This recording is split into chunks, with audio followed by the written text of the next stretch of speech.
Hello everyone, आप सभी का स्वागत है टारगेटपुर में। इस वीडियो में हम लोग देखेंगे आधुनिक इतिहास का 50 महत्वपूर्ण प्रश्नों को। जितने भी प्रश्न हैं प्रीवियस ईयर क्वेश्चन है। यदि आप इस चैनल पर नए हैं, चैनल को सब्सक्राइब कर लें, वीडियो को शेयर करें, लाइक करना नहीं भूलें। लेट नहीं करते हुए शुरू करते हैं क्वेश्चन को। यदि आप जेपीएससी के कैंडिडेट हैं तो जेपीएससी पेपर 1 और पेपर 2 का नोट्स के लिए आप लोग दिए गए व्हाट्सएप नंबर पर संपर्क कर सकते हैं। तो डिस्क्रिप्शन में भी व्हाट्सएप नंबर है। इस व्हाट्सएप नंबर पर आप लोग पेपर 1 और पेपर 2 का नोट्स के बारे में जानकारी प्राप्त कर सकते हैं। बहुत ही कम प्राइस में इसे उपलब्ध कराया जा रहा है। तो चलिए शुरू करते हैं आज का क्वेश्चन। देखिए, पहला प्रश्न है, निम्नलिखित में किसे जहांगीर ने खान की उपाधि से सम्मानित किया? तो खान की उपाधि से निम्नलिखित में किसे सम्मानित किया? Hawkins, sir Thomas Roe, Edward Terry, इनमें से कोई नहीं। तो इस क्वेश्चन का जो सही आंसर है हॉकिंस को। देखिए, 1608 ईस्वी में जेम्स प्रथम ने भारत भेजा था, हॉकिंस को भारत भेजा था अकबर का नाम संदेश लेकर, अकबर के नाम का एक संदेश लेकर, क्योंकि जेम्स प्रथम चाहता था कि भारत में व्यापारिक कोठी खोला जाए। इस उद्देश्य से अकबर का नाम संदेश लेकर हॉकिंस को भेजा था। कहाँ? भारत। और जब हॉकिंस आया तो जहांगीर के दरबार में आया। उसमें अकबर नहीं थे, जहांगीर थे। जहांगीर ने उसे खान की उपाधि से सम्मानित किया। चलिए आगे देखते हैं क्वेश्चन नंबर 2। देखिए क्वेश्चन आगे, रंजीत सिंह ने सुप्रसिद्ध कोहिनूर हीरा प्राप्त किया था। किससे प्राप्त किया था? ऑप्शन देखिए, शाह शुजा, जमा शाह, मोहम्मद से, शेर अली से। तो इस क्वेश्चन का जो सही आंसर है शाह शुजा से। शाह शुजा से ईरान के जो शासक थे नादिर शाह ने लूट के ले गया था कोहिनूर हीरा, और इसे रिटर्न शाह शुजा ने किया था। चलिए आगे देखते हैं। देखिए, टीपू सुल्तान ने अपनी राजधानी बनाई थी। तो टीपू सुल्तान ने अपनी राजधानी कहाँ बनाई थी? 4 ऑप्शन है, श्रीरंगपट्टनम, मैसूर, बंगलोर, कोयम्बटूर। तो इस क्वेश्चन का जो सही आंसर है श्रीरंगपट्टनम में। टीपू सुल्तान हैदर अली का पुत्र था। और भारतीय इतिहास में 4 आंग्ल मैसूर युद्ध हुए, जिसमें से सेकंड आंग्ल मैसूर युद्ध में हैदर अली की मृत्यु हो जाती है, और जो फोर्थ आंग्ल मैसूर युद्ध 1799 में होता है, और इसमें टीपू सुल्तान की मृत्यु हो जाती है। यहाँ से ये सब क्वेश्चन पूछा जाता है कि हैदर अली किस आंग्ल मैसूर युद्ध में मारा जाता है, उसके बाद टीपू सुल्तान की मृत्यु किस आंग्ल मैसूर युद्ध में हो जाता है। तो 4 आंग्ल मैसूर युद्ध होता है, जिसमें से सेकंड में हैदर अली और फोर्थ में जो 1799 में होता है, इसमें टीपू सुल्तान मारा जाता है। चलिए आगे देखते हैं। देखिए आगे, अंग्रेजों ने श्रीरंगपट्टनम की संधि किसके साथ की?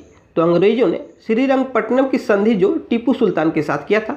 थर्ड आंग्ल मैसूर युद्ध जब हार जाता है टीपू सुल्तान, उसके बाद श्रीरंगपट्टनम की संधि होता है। चलिए आगे देखते हैं। देखिए, द्वैध शासन का जनक किसे माना जाता है? 5 नंबर में द्वैध शासन का जनक किसे माना जाता है?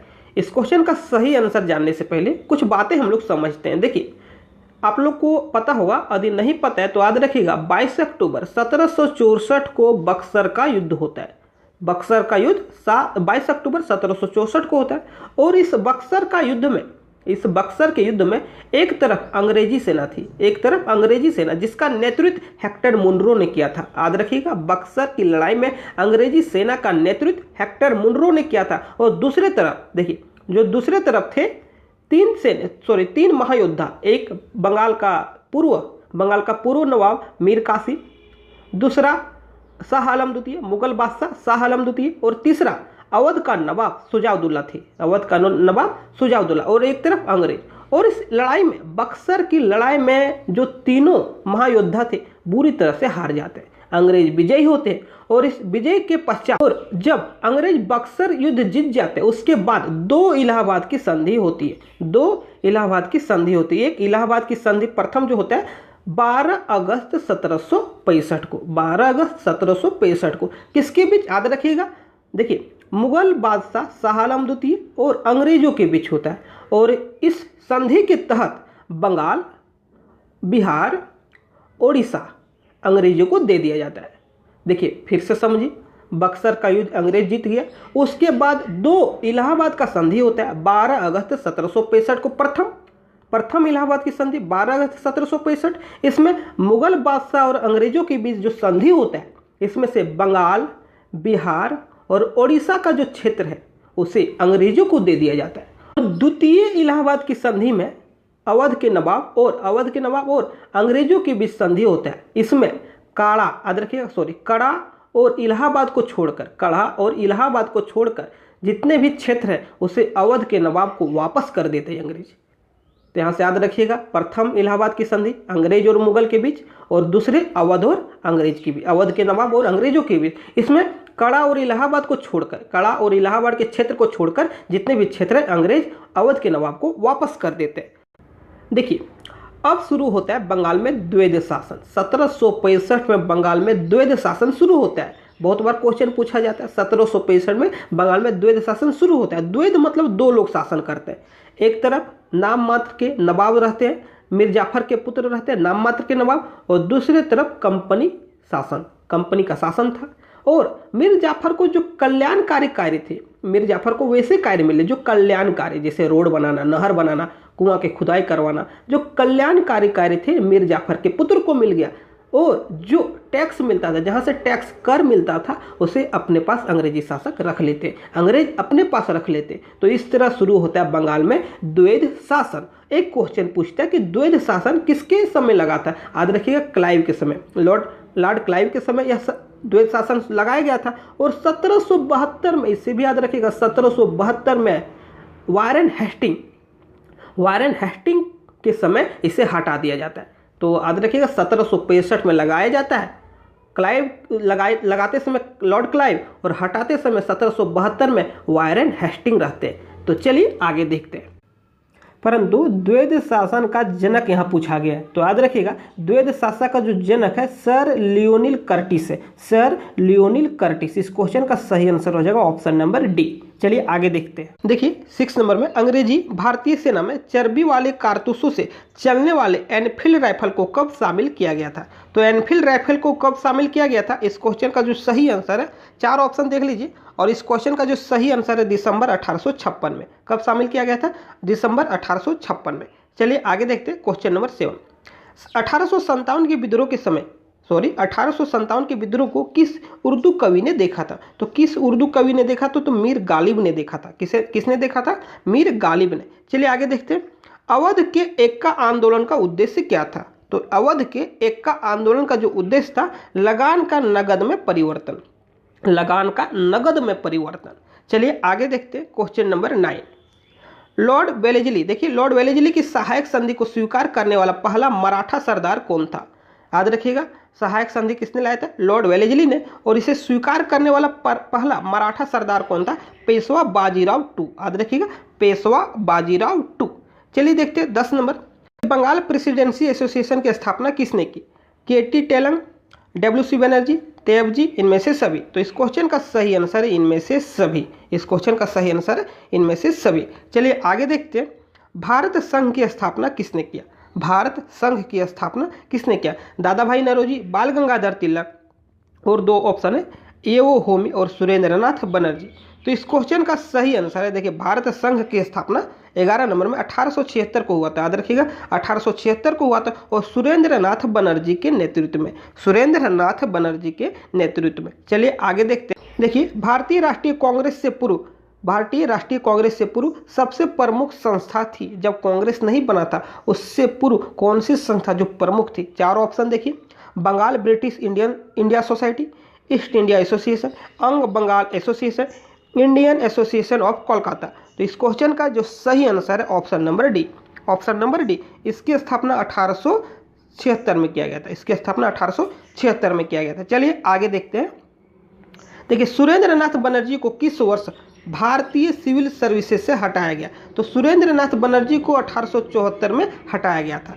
चलिए आगे देख लेते हैं। देखिए राजनीतिक सुधारों को लेकर विरोध करने वाले पहले भारतीय कौन थे? दादा भाई नौरोजी, सुरेंद्रनाथ, राजा राम मोहन राय, बाल गंगाधर तिलक। तो इस क्वेश्चन का जो सही आंसर है 14 का ऑप्शन नंबर सी, राजा राम मोहन राय। चलिए आगे देखते हैं क्वेश्चन नंबर 15। भारतीय राष्ट्रीय कांग्रेस के प्रथम अधिवेशन में कितने प्रतिनिधियों ने भाग लिया था? देखिए उस समय कितने प्रतिनिधियों ने भाग लिया था प्रथम अधिवेशन बम्बई में हुआ था। कहाँ? तेजपाल संस्कृत महाविद्यालय में। और इस अधिवेशन का जो अध्यक्ष था डब्ल्यू.सी. बनर्जी ने किया था। और इसमें कुल 72 सदस्य शामिल हुए थे। चलिए आगे देखते हैं क्वेश्चन नंबर 16। किसने कहा था कि कांग्रेस आंदोलन न तो भारत द्वारा प्रेरित था, न ही उनके द्वारा सोचा या योजनाबद्ध किया गया था? तो इस कथन को किसने कहा? देखिए 4 ऑप्शन है, Dufferin, Sir Syed Ahmad, Lord Curzon, Lala Lajpat Rai. तो 16 का क्या हो जाएगा? Option number B. 16 का क्या हो जाएगा? Option number B, sir Syed Ahmad. चलिए आगे देखते हैं। देखिए 17 नंबर में, निम्न में किस वायसराय के कार्यकाल में भारतीयों को राय बहादुर और खान बहादुर की उपाधियां प्रदान करना शुरू हुई? देखिए Lord Ripon, Lord Lytton, Mayo और डॉफरिन। तो इस क्वेश्चन का जो सही आंसर है लॉर्ड लिटन के कार्यकाल में। चलिए 18 नंबर देखते हैं। अधिकतर नरमपंथी नेता थे, अधिकतम जो नरमपंथी नेता थे, देखिए शहरी क्षेत्रों से बिलोंग करते थे, शहरी क्षेत्रों से बिलोंग करते थे। जितने भी क्वेश्चन है प्रीवियस ईयर क्वेश्चन है, आप लोग हो सकता है तो लिख सकते हैं, तो इसका PDF टेलीग्राम में प्राप्त कर सकते हैं। चलिए आगे देखते हैं। 1905 में भारत सेवक, देखिए 1905 में भारत सेवक समाज की स्थापना किसने की? 1905 में भारत सेवक समाज की स्थापना इनमें से किसने की? लाला लाजपत राय, बिपिन चंद्र पाल, गोपाल कृष्ण गोखले और भगत सिंह। तो इस क्वेश्चन का जो सही आंसर है option number C, Gopal Krishna Gokhale. Question number 20 है, बाल गंगाधर तिलक लोकमान्य तिलक कब कहलाए? बाल गंगाधर तिलक लोकमान्य तिलक के नाम से जाने जाने लगे जब, देखिए इस क्वेश्चन का आंसर देखने से पहले कुछ बातें आप लोग को समझना चाहिए। 1897 में, देखिए 1897 में बम्बई और पुणे के क्षेत्र में, बम्बई और पुणे के क्षेत्र में एक बीमारी ने महामारी का रूप ले लिया था। उस बीमारी का नाम था प्लेग, और इस बीमारी से काफ़ी लोग मर रहे थे। ऐसे में जिस व्यक्ति को प्लेग नामक बीमारी हो जाता था, जिस व्यक्ति को प्लेग नामक बीमारी हो जाता था, अंग्रेज उसे गोली से उड़ा देते थे, अंग्रेज उसे गोली से उड़ा देते थे और उसके घर को भी जला देते थे, उसके घर को भी जला देते थे। ऐसे में बाल गंगाधर तिलक अपने अखबार केसरी के माध्यम से, बाल गंगाधर तिलक अपने अखबार केसरी के माध्यम से लोगों को उस्काने का काम किए, लोगों को अंग्रेजों के खिलाफ भड़काने का काम किया।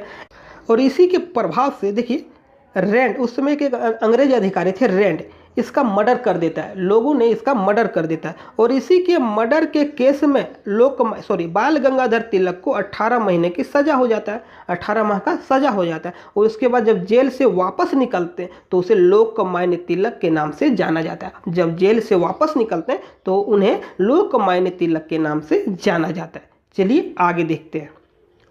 21 नंबर देखिए, मैडम भीकाजी कामा ने 1907 में प्रथम तिरंगा ध्वज कहाँ फहराया था? तो प्रथम तिरंगा ध्वज स्टुटगार्ट में फहराया था, जो जर्मनी में था। याद रखिएगा कहाँ फहराया था? स्टुटगार्ट में, जो जर्मनी में। चलिए आगे देखते हैं। देखिए क्वेश्चन नंबर 22 है, निम्न में कौन प्रथम भारतीय मूल की विदेशी महिला ने कांग्रेस की अधिवेशन की अध्यक्षता की है? यहाँ पूछा गया भारतीय मूल की विदेशी महिला। यदि सिर्फ पूछा जाता विदेशी महिला तो एनी बेसेंट हो जाती। यदि पूछा जाता भारतीय महिला तो भारतीय महिला में देखिए सरोजिनी नायडू हो जाती। यहाँ पूछा गया कि भारतीय मूल की विदेशी महिला, तो इस क्वेश्चन का सही आंसर हो जाएगा नलिनी सेन गुप्ता। चलिए आगे देखते हैं। बंग भंग आंदोलन, देखिए बंग भंग के बाद कौन सा आंदोलन शुरू हुआ? बंग भंग के बाद कौन सा आंदोलन शुरू हुआ? सविनय अवज्ञा, स्वदेशी, भारत छोड़ो, असहयोग। तो इस क्वेश्चन का जो सही आंसर है स्वदेशी आंदोलन। इस क्वेश्चन का सही आंसर है स्वदेशी आंदोलन। चलिए आगे देखते हैं क्वेश्चन नंबर 24। लॉर्ड कर्जन के द्वारा 1905 में किया गया बंगाल विभाजन किस वर्ष रद्द हो गया था? तो देखिए 1911, 1904, 1906, 1907। तो इस क्वेश्चन का जो सही आंसर है 1911 ईस्वी में। देखिए बंगाल विभाजन 1911 ईस्वी में रद्द हो गया था। 1905 में लॉर्ड कर्जन के द्वारा किया गया था, 1911 में से रद्द कर दिया। चलिए आगे देखते हैं। मुसलमान अधिक खुश और संतुष्ट है तो भारत में ब्रिटिश शक्ति का महत्तम बचाव होगा, यह किसने लिखा है? तो यहाँ पर देखिए 4 ऑप्शन है और इस क्वेश्चन का जो सही आंसर है option number C, W Hunter ने इसे लिखा है। चलिए आगे देखते हैं। कर्जन वाइली की हत्या के आरोप में किसे मृत्युदंड दिया गया? कर्जन वाइली की हत्या के आरोप में किसे मृत्युदंड दिया गया? तो याद रखिएगा 4 ऑप्शन देखिए, मदन लाल ढींगरा, उधम सिंह, भगत सिंह और मनमनाथ। तो इस क्वेश्चन का जो सही आंसर है मदन लाल ढींगरा। भगत सिंह, राजगुरु और सुखदेव को कब फांसी दी गई? 4 ऑप्शन है, 23 मार्च 1931, 23 मार्च 1932, 1933, 1934। तो इस क्वेश्चन का जो सही आंसर है 23 मार्च 1931 ईस्वी। चलिए आगे देखते हैं। देखिए सरकार के विरोध में असेंबली में बम फेंकने के समय भगत सिंह की उम्र क्या थी? देखिए उस समय भगत सिंह की उम्र क्या थी? तो इस क्वेश्चन का जो सही आंसर है 21 वर्ष से थोड़ा ज़्यादा, 21 वर्ष से थोड़ा ज़्यादा। चलिए आगे देखते हैं क्वेश्चन नंबर 29। अनुशीलन समिति थी। अनुशीलन समिति क्या थी? देखिए, नारी उत्थान के प्रति समर्पित, विधवा विवाह को प्रोत्साहित करने वाली, मजदूर संगठन, एक क्रांतिकारी संगठन। तो अनुशीलन समिति एक क्रांतिकारी संगठन था। देखिए, चिटगांव को चटगांव भी बोलते हैं। चिटगांव शस्त्र छापामारी की योजना बनाई थी। किसने? देखिए, 4 ऑप्शन है, सूर्यसेन, चंदन दत्ता, विधान घोष, जतिन दास। इस क्वेश्चन का सही आंसर है सूर्यसेन। चलिए आगे देखते हैं। देखिए, गदर क्रांति छिड़ने का सबसे महत्वपूर्ण कारण क्या है? तो गदर क्रांति छिड़ने का सबसे महत्वपूर्ण कारण 4 ऑप्शन में देखिए, इस क्वेश्चन का जो सही आंसर है प्रथम विश्व युद्ध का शुरू होना। प्रथम विश्व युद्ध का शुरू होना। चलिए आगे देखते हैं क्वेश्चन नंबर 32। देखिए, इंडिया फॉर इंडियंस किताब किसने लिखा? इंडिया फॉर इंडियंस किताब CR दास ने लिखा। चलिए आगे देखते हैं। देखिए, निम्न में किसने ऑल इंडिया मुस्लिम लीग की स्थापना किया? ऑल इंडिया मुस्लिम लीग की स्थापना 1906 में नवाब सलीमुल्लाह खान ने किया। चलिए आगे देखते हैं। ये निम्न में किसका योगदान होम रूल लीग की स्थापना में नहीं था? तो नहीं था, इसे हम लोग सबसे पहले देखते हैं किसका था। तो बाल गंगाधर तिलक का था, एनी बेसेंट का था और M सुब्रमण्यम अय्यर का था। तो याद रखिएगा, ऑप्शन नंबर डी इसमें नहीं हो जाएगा। चलिए आगे देख लेते हैं। देखिए, क्वेश्चन नंबर 35 है, शिक्षा में सुधार हेतु ब्रिटिश सरकार ने सैडलर विश्वविद्यालय आयोग कब नियुक्त किया? तो 1919, 1917, 1921, 1896। तो इस क्वेश्चन का सही आंसर है 1917। इस क्वेश्चन का सही आंसर है 1917। लाल बाल पाल, देखिए लाल बाल पाल में कौन भारतीय राष्ट्रीय कांग्रेस के अध्यक्ष बने? तो लाल बाल पाल में जो अध्यक्ष बने, याद रखिएगा, ऑप्शन नंबर ए, लाला लाजपत राय। चलिए आगे देखते हैं। निम्न में कौन एक क्रांतिकारी थे जो बाद में एक योगी और दार्शनिक बन गए? तो 4 ऑप्शन है, तो इसका जो सही आंसर हो जाएगा अरविंद घोष। चलिए आगे देखते हैं। देखिए, भारतीय राष्ट्रीय आंदोलन की 1885 से लेकर 1905 की अवधि क्या कहलाता है? तो 1885 से लेकर 1905 की अवधि उदारवादी 39 है। भारतीय राष्ट्रीय आंदोलन के 1885 की अवधि, 1885 से 1905 की अवधि क्या कहलाता है? 1885 से लेकर 1905 की अवधि क्या कहलाता है? याद रखिएगा, उदारवादी चरण। इस अवधि को उदारवादी चरण कहा जाता है। और 1905 से लेकर 17 तक उग्रवादी चरण, याद रखिएगा, उग्रवादी चरण। और 1917 से लेकर 1947 तक, याद रखिएगा, गांधी युग कहलाता है। क्या कहलाता है? गांधी युग कहलाता है। चलिए आगे देखते हैं क्वेश्चन नंबर 40। देखिए, भारतीय राष्ट्रीय कांग्रेस में निम्न में किसे नरम दलीय नेता के तौर पर नहीं जाने जाते थे? तो इनमें से कौन नरम दलीय नेता नहीं थे? 4 ऑप्शन है और इस क्वेश्चन का सही आंसर है बाल गंगाधर तिलक। ये उग्रवादी चरण के नेता थे। चलिए आगे देख लेते हैं। और दादा भाई नौरोजी, MD रानाडे, गोपाल कृष्ण गोखले एक उदारवादी नेता थे। निम्न में किस व्यक्ति ने स्वराज शब्द, देखिए, निम्न में किस व्यक्ति ने स्वराज शब्द का प्रयोग किया और हिंदी को राष्ट्रभाषा माना? 4 ऑप्शन है, राजा राम मोहन राय, स्वामी दयानंद सरस्वती, स्वामी विवेकानंद, बाल गंगाधर तिलक। तो इस क्वेश्चन का सही आंसर है स्वामी दयानंद सरस्वती। राजा राम मोहन राय के इंग्लैंड जाने के पश्चात ब्रह्म समाज का बागडोर किसने संभाला? 4 ऑप्शन है और इस क्वेश्चन का सही आंसर है केशव चंद्र सेन। किसने संभाला? केशव चंद्र सेन ने। चलिए आगे देखते हैं क्वेश्चन नंबर 43। वर्ष 1815 में किसने कलकत्ता में आत्मीय समाज की स्थापना किया? तो कलकत्ता में आत्मीय समाज की स्थापना राजा राम मोहन राय ने किया था। चलिए देखते हैं क्वेश्चन नंबर 44। ब्रह्म समाज का प्रारंभिक नाम क्या था? ब्रह्म समाज का प्रारंभिक नाम ब्रह्म सभा या आत्मीय सभा थी। चलिए आगे देख। टॉमस मुनरो किस भू राजस्व बंदोबस्त से संबंधित है? तो टॉमस मुनरो का जो संबंध है इनमें से किससे? देखिए, अस्थाई बंदोबस्त। अस्थाई बंदोबस्त कार्नवालिस के समय आया था। कार्नवालिस के समय अस्थाई बंदोबस्त आया था। उसके बाद देखिए रैयतवाड़ी, जो रैयतवाड़ी है मुनरो के समय आया था। टॉमस मुनरो के समय आया था। 1792 में शुरू हुआ था। 1792 में शुरू हुआ था और मुनरो ने 1820 में इसका विस्तार किया था। मुनरो ने 1820 में इसका विस्तार किया था। लेकिन जब रैयतवाड़ी आया था उस समय कर्नल रीड थे। देखिए, कर्नल रीड ने इसका शुरुआत किया था, लेकिन 1820 में इसका विस्तार मुनरो ने किया था। उसके बाद देखिए महालवाड़ी हॉल्ट मैकेंजी ने शुरू किया था। हॉल्ट मैकेंजी और मार्टिन बर्ड। चलिए आगे देखते हैं क्वेश्चन नंबर 46। किस मुगल बादशाह के आदेश पर बंदा बहादुर की हत्या कर दी गई? तो फारूक शेर। इस क्वेश्चन का सही आंसर हो जाएगा फारूक शेर। चलिए आगे देखते हैं। रंजीत सिंह को किस स्थान पर अधिकार करने के पश्चात उन्हें महाराजा की उपाधि दी गई? तो इनमें से किस स्थान पर अधिकार कर लेने के पश्चात महाराजा की उपाधि प्रदान किया गया? तो इस क्वेश्चन का सही आंसर है लाहौर। देखिए, किस सिख गुरु ने फारसी में जफरनामा लिखा? तो इस क्वेश्चन का सही आंसर है गुरु गोविंद सिंह। चलिए आगे देखते हैं, आदि ग्रंथ किसने संकलित किया था? तो आदि ग्रंथ का संकलित किसने किया था? देखिए 49 का हो जाएगा ऑप्शन नंबर सी, अर्जुन देव ने। 49 का ऑप्शन नंबर सी। देखिए, किस सिख गुरु ने गुरु नानक की जीवनी लिखी? किस सिख गुरु ने गुरु नानक की जीवनी लिखी? तो इस क्वेश्चन का सही आंसर हो जाएगा गुरु तेग बहादुर। इन्होंने गुरु नानक की जीवनी लिखी थी। आज के लिए बस इतना ही। वीडियो को शेयर कीजिएगा, लाइक कीजिएगा, चैनल पर नए तो चैनल सब्सक्राइब कीजिएगा, टेलीग्राम में अवश्य ज्वाइन कर जाइए। मिलते हैं नेक्स्ट वीडियो में, तब तक के लिए थैंक यू।